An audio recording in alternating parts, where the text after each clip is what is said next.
안녕하세요. 완전해독연구소의 류은경입니다. 병원에 가서 여러 검사를 했는데 아무런 이상이 나오지 않는 경우가 있습니다.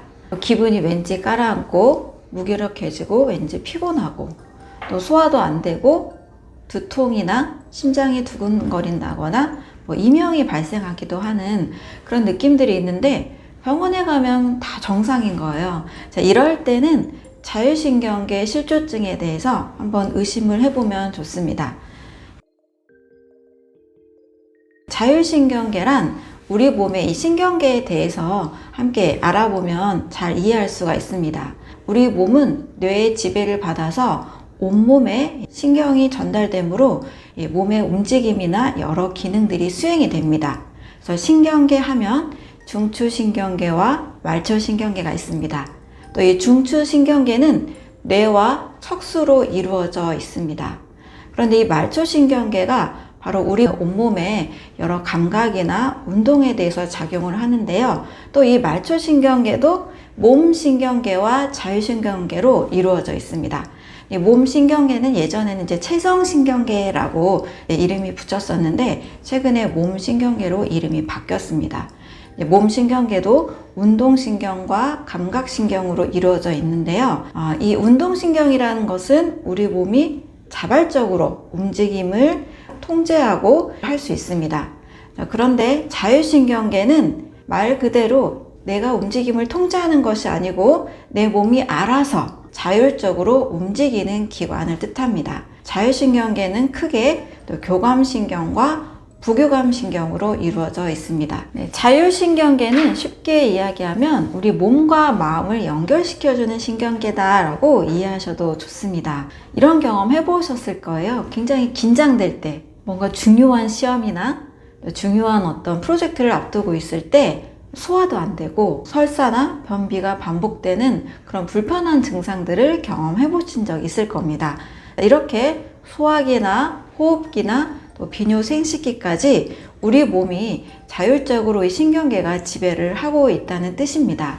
중요한 시험이나 또 프로젝트를 앞두고 있을 때 이럴 때는 우리 몸이 긴장하는 상태죠. 바로 교감신경이 굉장히 항진되어 있는 상태입니다. 반대로 굉장히 편안함을 느낄 때, 이제 중요한 시험도 끝나고 중요한 프로젝트가 끝나서 편안함을 느낄 때, 이때는 내 마음이 그냥 편안해졌다라고 느끼는데 실제로는 부교감신경이 작용을 해서 내 몸의 상태를 다시 릴렉스하게 안정적으로 또 편안하게 풀어줍니다. 우리 몸이 늘 긴장만 돼 있거나 또 늘 이렇게 릴렉스된 상태만 돼 있다라면 아마 일상생활을 하고 또 중요한 일을 할 때 여러 문제가 생길 거예요. 어떨 때는 긴장해서 중요한 업무를 수행하게 하고 또 늘 긴장만 하면 또 몸이 불편해지겠죠. 부교감신경에도 작용해서 몸에 또 편안한 상태를 만들어줍니다. 이렇게 교감신경과 부교감신경이 마치 시소처럼 자율적으로 모든 기능들을 잘 수행할 수 있게 도와줍니다.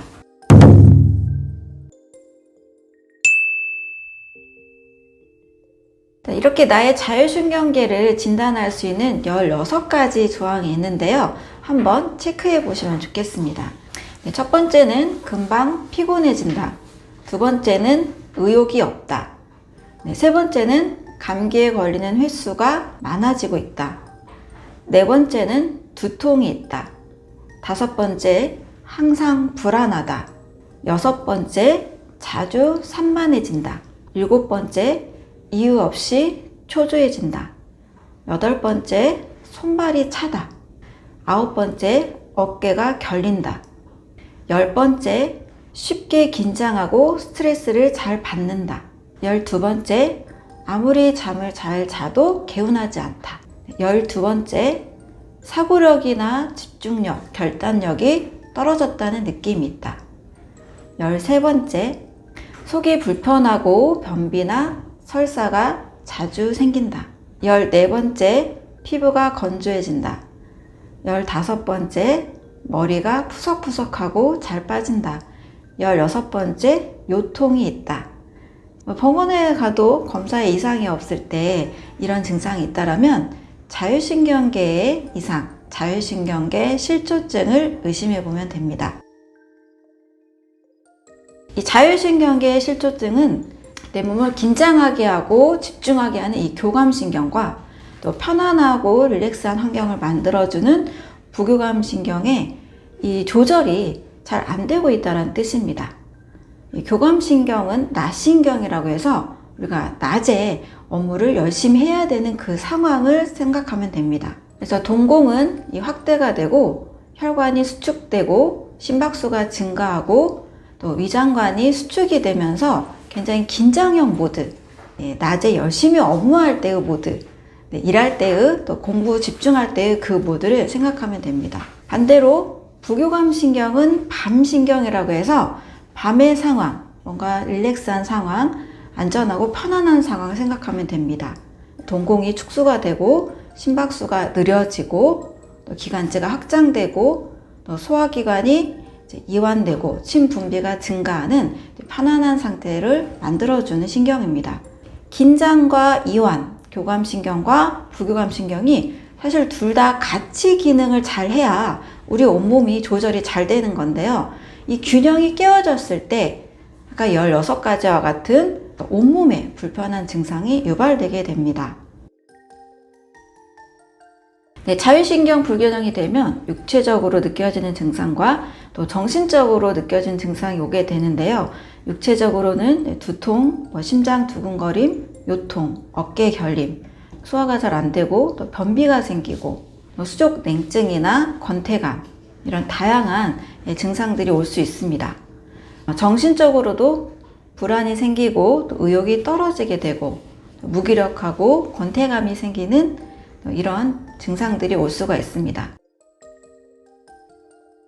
자율신경 불균형을 균형으로 회복하려면 이 두 교감신경과 부교감신경을 같이 모두 다 활발하게 항진시키는 방법이 필요합니다.